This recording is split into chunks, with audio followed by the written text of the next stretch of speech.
for the vlog and share stories. Alam mo ba na meron akong sulatan at tinatawag na daily planner. So yan.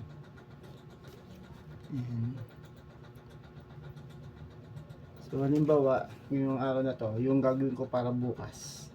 Nilista ko na siya gamit ang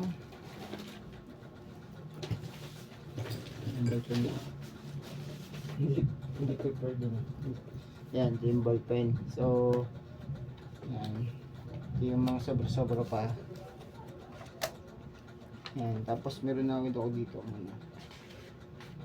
Yan, nilista yung ano pa, pero hindi to kasi ito ayan, ito ay mga ilang buwan na ba sa akin to na ito yung may sinulat na ako dito ang account number. Yan, may number yan. So yan, dito ako nagno-notes yung mga gagawin ko para sa araw ng bukas. Sinusulat ko na siya dahil yan sa notebook na yan. Kaya pagising ng umaga, tapos kung maligo, kumain, tapos siyempre bago umalis konting madalang magdasal pero nagdasal lang kapag may nararamdaman, nagkakasakit.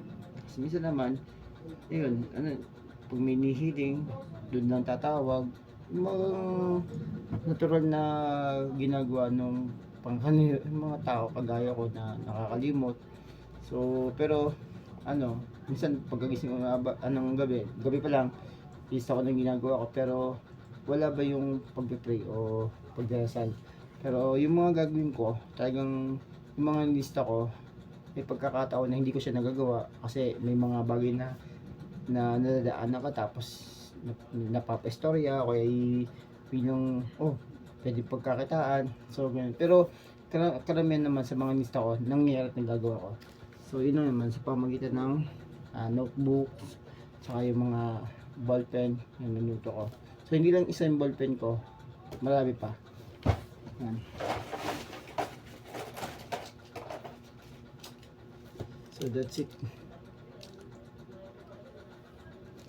And then yun, kasama tayo kahit paano na nakapag-vlog pa rin tayo, tsaka kinikwento ko yung aking mga story ng buhay. So that's it.